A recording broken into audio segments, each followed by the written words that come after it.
building our own power.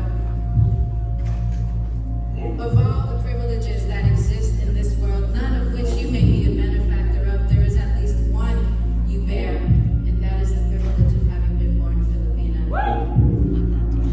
Your DNA contains building blocks made from the mud of over 500 years of resistance and survival, and when you are ready, sis, we'll be right here.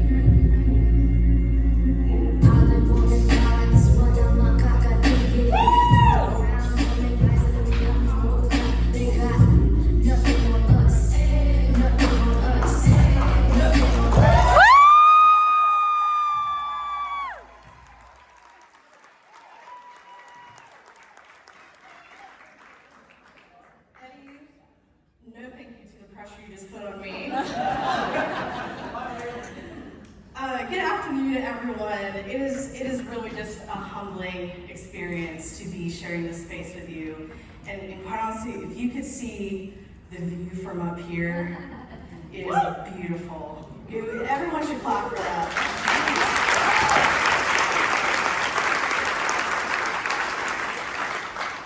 So I want to start off my talk with two disclaimers.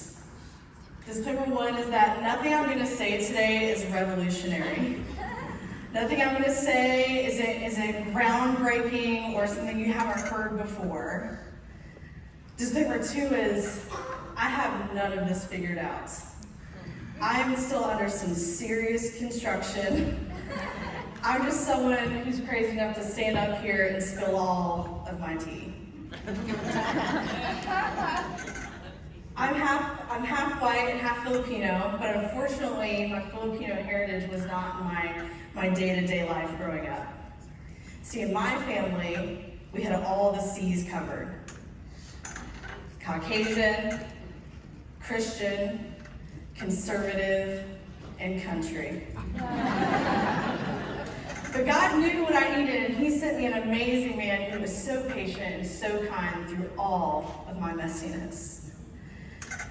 And about 5 years ago, my worldview was being rocked by just all the chaos and negativity that just seemed to be plaguing our country, just our world. And I had this realization that a lot of the things that I believed about humanity, I needed to just break down and rebuild. A decolonization or a deconstruction of the brain, if you will. So I began to read books and listen to podcasts and watch documentaries and ask questions and have conversations. In the height of the pandemic, I found myself in the Undoing Racism cohort experience that was being facilitated by the amazing Michael Ferris and genius boy wonder Victor Rivera. Yes, please, yes. And in the last session of the cohort, we're broken up in our racial identity groups, and we have to go one by one and share something that we're prideful or that brings us joy about being in that racial group. And up first, our African American and Black friends go, and they start talking about the nod, and they start talking about sneaker fashion and resiliency. Then our Latino and Hispanic friends go, and they start talking about food and music and a sense of family. And then our white and Caucasian friends go, and quite honestly, I could tell that was a very strange experience for them. But last but not least, the Asians are up. And there's only 3 of us. And Truong-Hill, who was, I think, running tech support that day, proudly jumps in and starts talking about how diverse we are as a people. And then I have a Filipino brother, and he starts talking about how tattoos and long hair are deeply rooted in our culture. Then there's me. You know the minion with the siren on top of their head that's going, I felt like my brain was like short-circuiting because I didn't know what to say. And in a moment of what felt like incredible stupidity, really was vulnerability, I said, I don't know.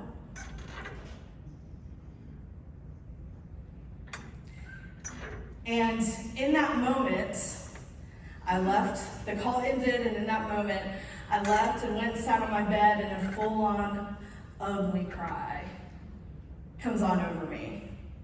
Like, ugly cry. My husband walks in the room and he's like, "You good?" It's like, no! You will never believe what these two guys, Michael and Vic, just put me through from Live USA. I'm kidding, Mike and Vic, I did not say that, I promise. But I told my husband that I just watched in awe and amazement these multicultural leaders show up in just such a genuine way. And that was something that I desired. And see, I realized something, that the decolonization of my brain, or the deconstruction of my brain that I was doing, was good work. But I needed to go through an excavation. That I had buried my entire life, a part of me that I should have let out a long time ago. I realized that I had the cheat code and never used it. And I'm talking about the brilliance and excellence that is being a woman of color, of being a Filipina.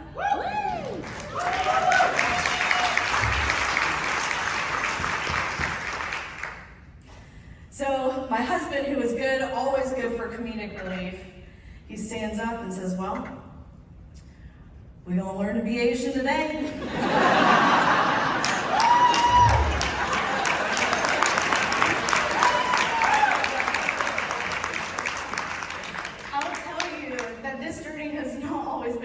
Experience. There's been a lot of highs and a lot of really low lows.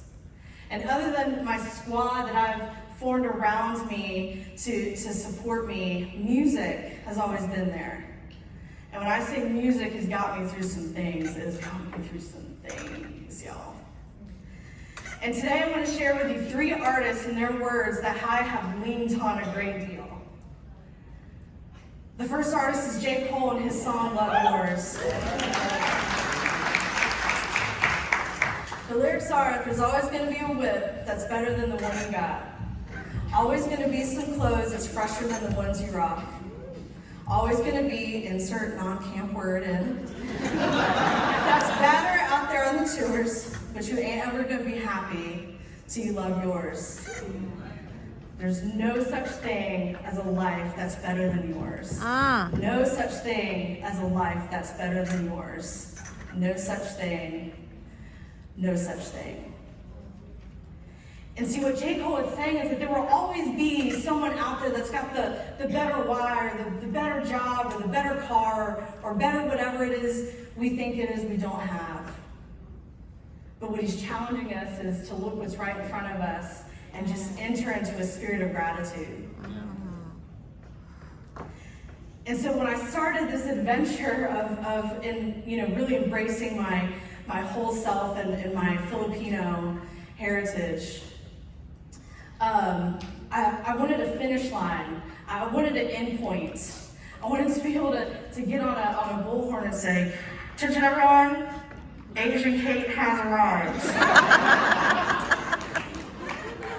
That if I could just be a cool Asian like Truong-Hill or Swati Staley or Trish Villanueva, that I'd be all right.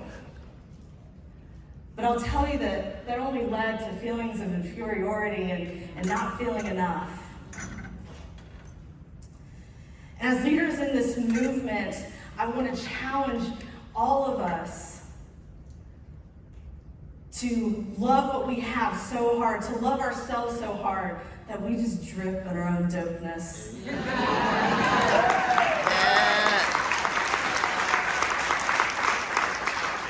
Because I'll tell you what, fam, because there is no such thing as a life that's better than yours. Now, if you're not listening to K-pop, you should be. Because it's the most amazing thing, and BTS is the absolute most. And they have an amazing song called "Magic Shop," and the lyrics are, "I always wanted to be the best, so I was impatient and always restless. Comparing myself with others became my daily life. My greed, that was my weapon, suffocated me and also became a leash. You found me, you knew me, you gave me the best of me. So you'll give you the best of you. So you'll find it, that galaxy inside you. So show me, I'll show you. And I want to sidestep for a moment because I want to talk to one very specific group of people. And I don't want anyone to feel isolated, but I feel compelled in this space to talk straight and real with my biracial, multiracial brothers and sisters in this room.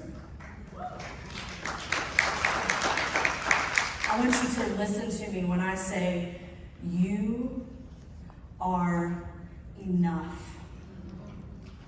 I know that there are days where you have a tug and a pull on your heart and soul that you're not Asian enough, you're not white enough, you're not black enough, you're not Latino enough, you're not indigenous enough. And that there are moments where you feel defeated. And you feel like you have to choose between the 2 to 3 different worlds that you come from. Or maybe you weren't even given a choice. But I want to tell you, in the words of Maya Angelou, you alone are enough, and you have nothing to prove to anybody.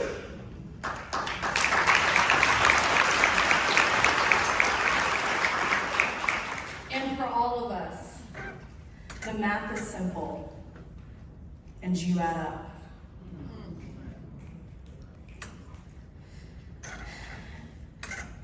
Sometimes we're afraid to let our light out, or we conceal that galaxy.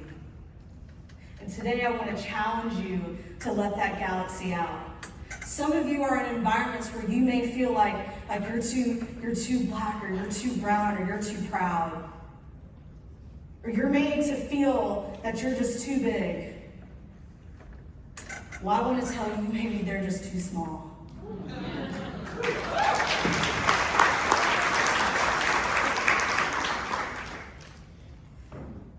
Don't dim your light because they want to stay in the dark. Now, someone who I've come to really appreciate as a storyteller and a songwriter is Dolly Parton. She has a short and simple quote. It's find out who you are and do it on purpose.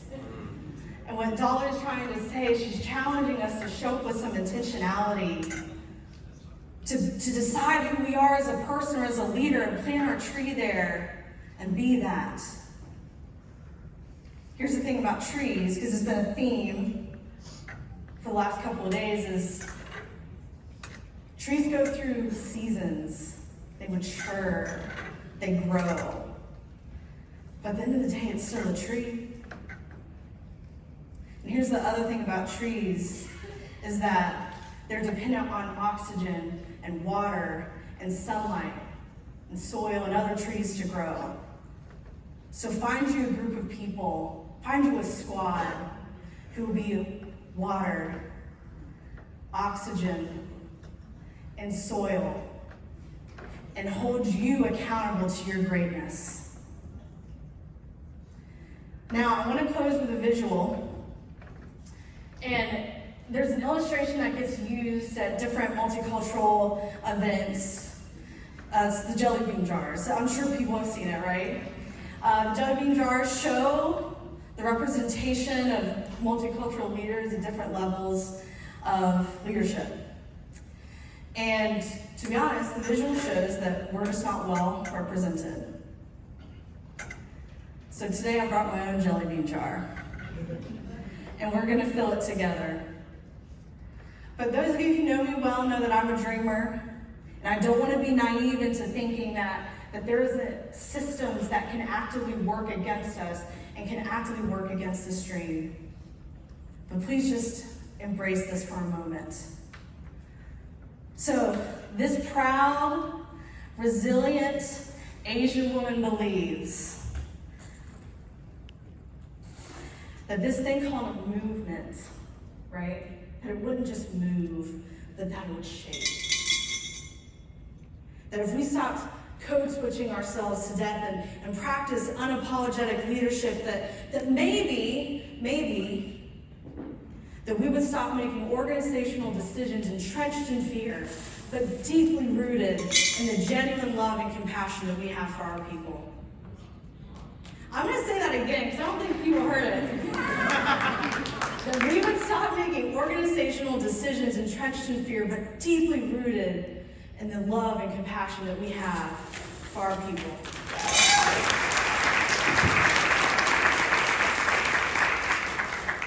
That we wouldn't cower at the word pride, but genuinely celebrate it. That it wouldn't take courage. It wouldn't take courage to say Black Lives Matter in our facilities. And that allyship would be more about just standing in solidarity, but speaking up when we aren't in the room. And then maybe our staff teams would reflect the communities that we serve when we put it into tokenism.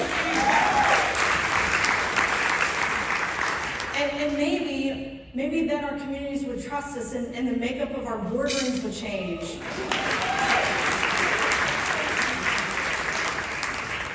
And that we could stop counting on one and two hands the people that look like me and you who exist at the highest levels of leadership in this organization.